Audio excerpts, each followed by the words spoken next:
Alright, so I decided to create a Let's Play of Wasteland 2 Director's Cut in the wake of, I guess, the Trump election and everything feeling apocalyptic. Thought it'd be fun to play this game. I've been wanting to do this one for a long time.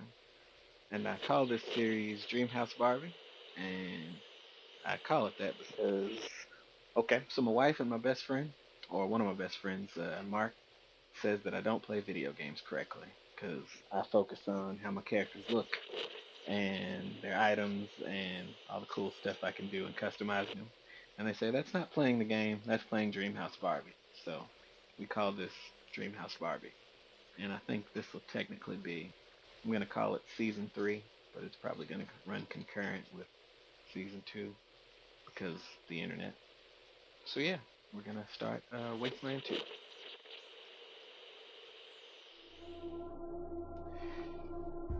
So working out the character creation, these avatar choices are awful. We got this Native American, this meth addict. I don't know what this is.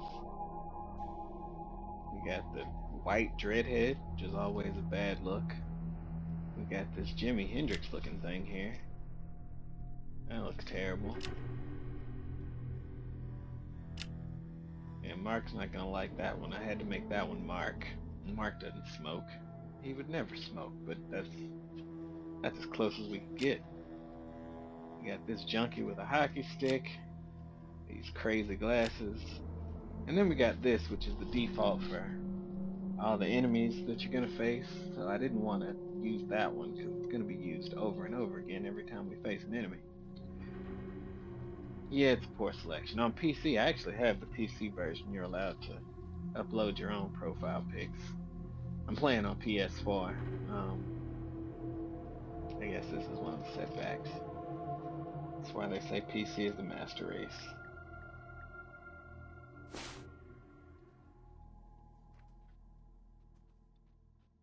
Alright, let's meet the squad.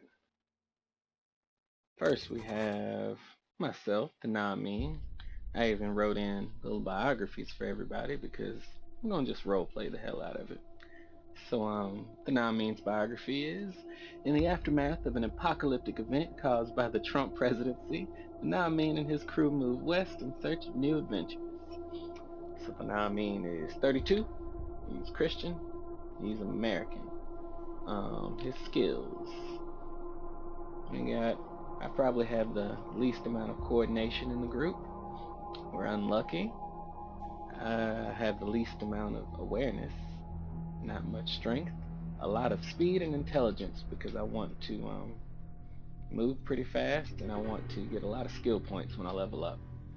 And I have to have a little bit of charisma because eventually I'm going to invest in leadership.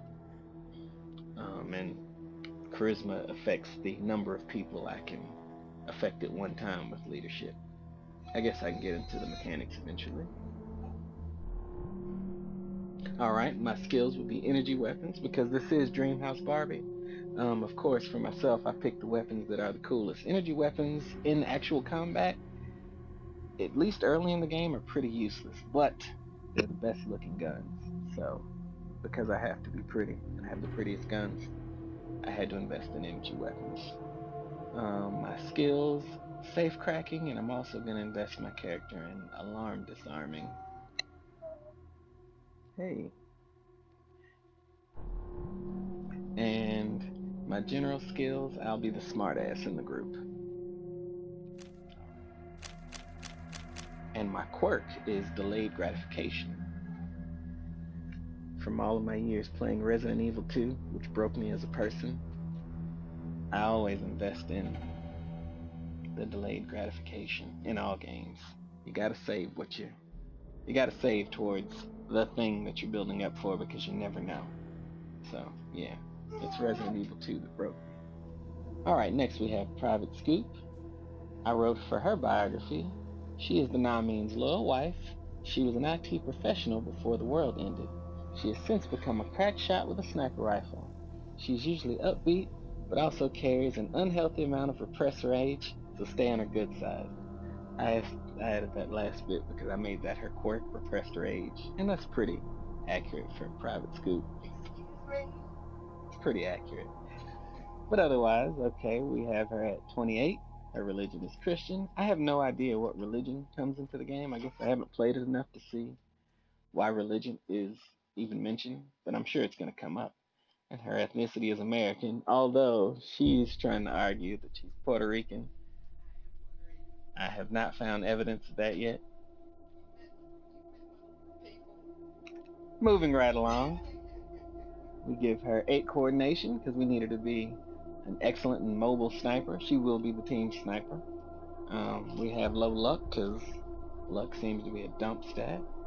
We gave her 6 awareness. That'll help with her sniping. 2 strength because neither of us are very strong. We're little people. We gave her 5 speed, 5 intelligence, and 1 charisma.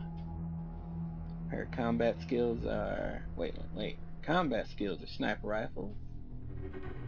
Her knowledge skills are computer science, and her general skill is perception.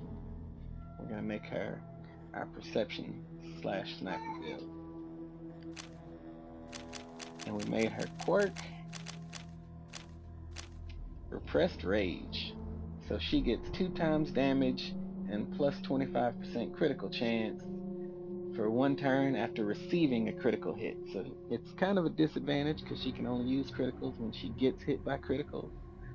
But I think it fits her personality, so I went on and did it for the sake of role playing.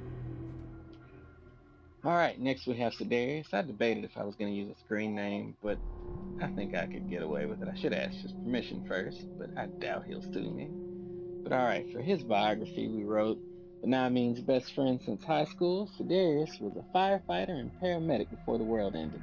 He serves as the team's leader in battle and has a little bit of a bloodlust. I did that last part because I made his quirk psychopath, and I'll explain it when I get to that part. He's 33, he's Christian, his ethnicity is American. I gave him high coordination too because he's going to do a lot of the killing. Him and Private Scoop will do most of the killing in the game. They are combat specialists. I made his weapon the assault rifle. I didn't give him any knowledge skills. He might be upset about that. I gave him leadership though, and I gave him the hard ass skill. So when somebody needs to be intimidated, he's going to be our go-to for intimidation. It's pretty accurate. Alright. And for his quirk, I gave him psychopath. I guess I'll read the whole thing. When you were 3, you pulled the heads off your dolls. When you were 5, you burned ants with your magnifying glass. When you were 12, you set Tommy's hair on fire. Watching others suffer is your only source of amusement, and now your mercilessness has led you to sign up for the Rangers. Justice? For you, it's about fun. Your violent tendencies mean that you need to hurt things, and frequently. When you're on that murderous high, you attack more fiercely. However, your brooding nature means you're less effective when you aren't psychotic. Well, that's a little bit unfair for Sidarius. I don't think he's completely psychotic, but I think it's a fun perk to go with. It gives him a 4% bonus chance to hit and a 2% bonus to critical chance for every successful attack, and he loses 10% chance to hit when he misses and 5% to critical chance. So I gotta keep him hitting stuff, and the more he hits stuff, the better he'll be at hitting stuff. And finally we have Mark. Mark is Benamine's cousin through a distant aunt. He is a combat veteran from the harsh battlefields of Richmond Hill, which is located between Silent Hill and the Hellmouth. He serves as the team's Swiss Army knife, always prepared and able to adapt to every situation. And that's Mark. We need to get him a lab coat immediately, but we do have him with the cowboy hat, because that is very typical Mark. I made his skills. He has pretty average skills, because he's gonna be everything we need him to be. His skills are, oh, okay, his general skills are in weaponsmithing. I didn't give him any knowledge skills, and his combat skills are with shotguns. And I didn't give him a quirk because I could not find a quirk that accurately sums up Mark, so we'll leave him with no quirk, because quirks also always have a drawback, so I decided no quirk. I think that best describes Mark, though.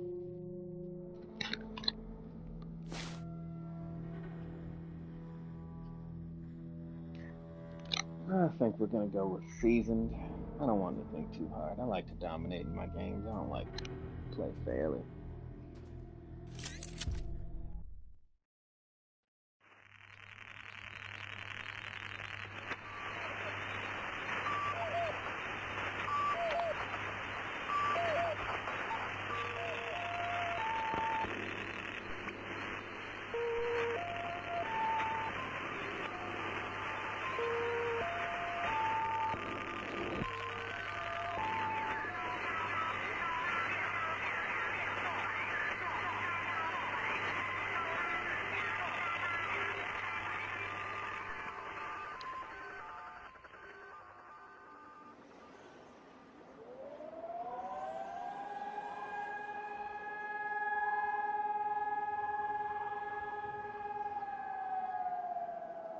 What comes after the end?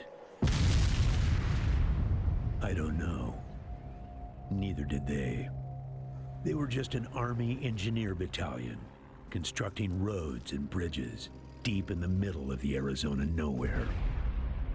They didn't know why Armageddon had come. They'd heard radio chatter about an attack on some space-based missile platform.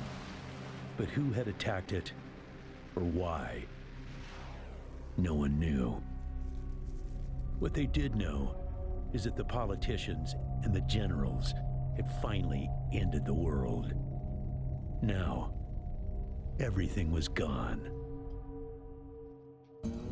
They took over a federal prison for a fort, kicked out the convicts, got busy starting from scratch. Maybe it was an act of mercy. Maybe they figured that the prisoners would die out in the harsh new world. Whichever, it came back to bite the engineers in the ass. Cultists, criminals, cannibals. They've been living with the fallout ever since. Good people had survived too, called for help in the night. And those engineers, those common soldiers, could not stand by and see them die.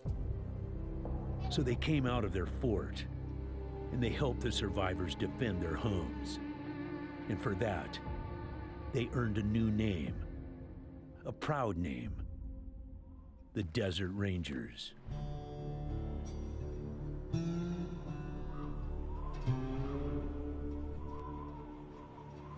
Now, Rangers, I know at times it seems our cause is hopeless. And I know it's hard to say goodbye to a brother in arms.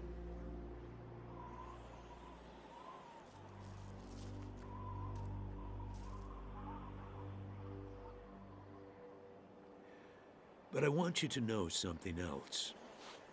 That no Ranger who dies in the line of duty will ever be forgotten.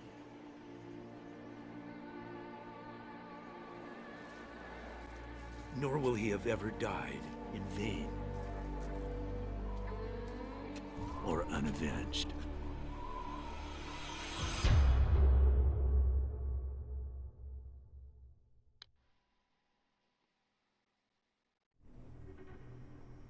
Thank you, recruits.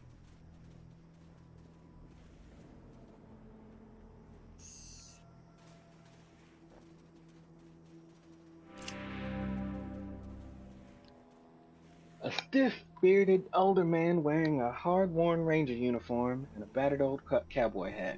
General Vargas walks with a cane, but he's not helpless.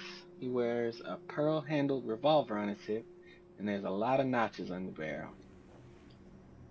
I appreciate you coming to Captain Ace's retirement party when you hardly knew the man. Appropriate, too, seeing as how investigating his death will be your first duty as a Desert Ranger. All right. How did Ace die, sir? Ace had been trying to locate a faint radio signal, which has lately been giving us cause for concern.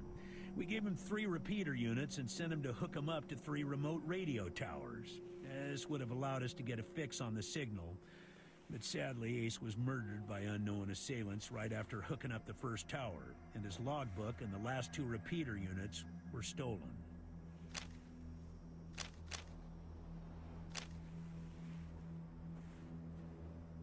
All right. You think the logbook was stolen, sir?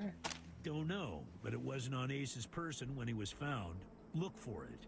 It might have some clues as to his death. Where are the radio towers? I'll give you the locations of the towers once you have the repeaters in hand. More important to find them first.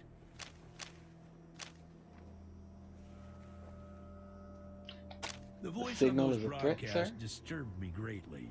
It talked crazy talk about a future where man and machine would be one. Worse, it talked about us, the Desert Rangers, specifically. It said it was coming for us. Repeater units, sir?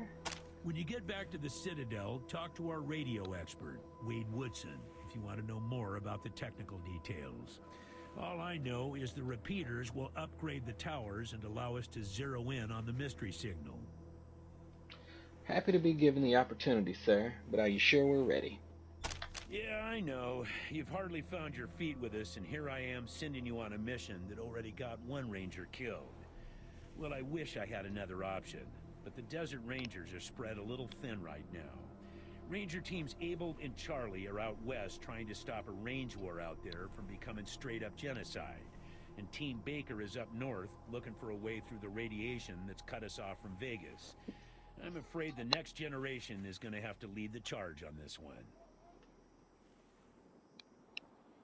What's the mission, sir? The mission is this. Search the area where Ace's body was found, and do your best to recover his logbook and the repeater units. Then call in your report. If you find the repeaters, I may send you on to finish his mission. Ace's death must be avenged, and it will be. But finding the signal he died trying to track down is just as important. Besides, I got the sneaking suspicion that when you find the one, you'll find the other. Where is this area, sir? It's about a day's walk east from here. I'll mark it on your map.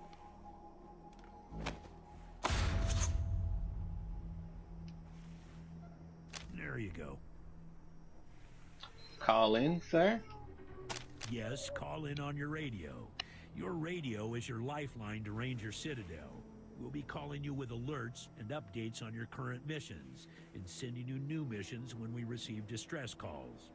As Rangers, it is your sworn duty to respond to those calls. That is the contract we made with the people of Arizona when we opened for business.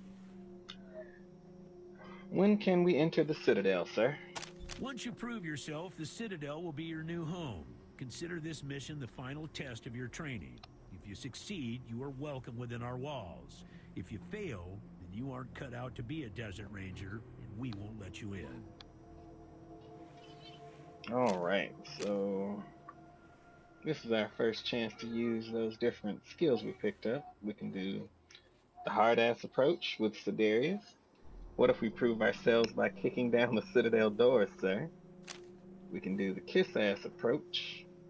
Apparently, I'm the kiss-ass. Please, sir, if you're sending us after Ace's killer, then you've already decided we're worthy. Why not let us in? Or we could do the smart-ass approach, which is definitely me. Surely, sir, the success of the mission is more important than testing us. If you want to find these signals, shouldn't you let us in so we can stock up on everything we need to succeed? Huh.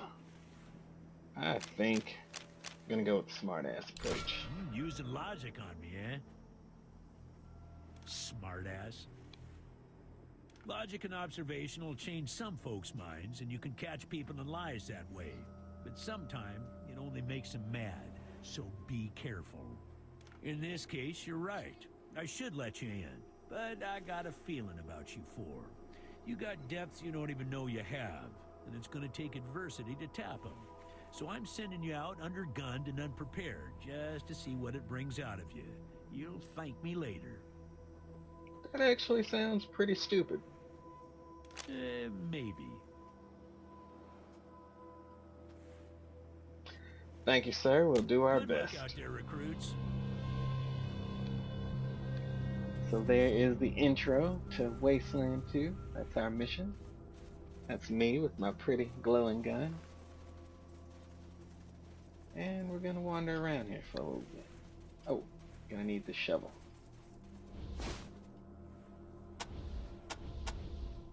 So who am I gonna make carry the shovel? I think we'll make Mark carry the shovel.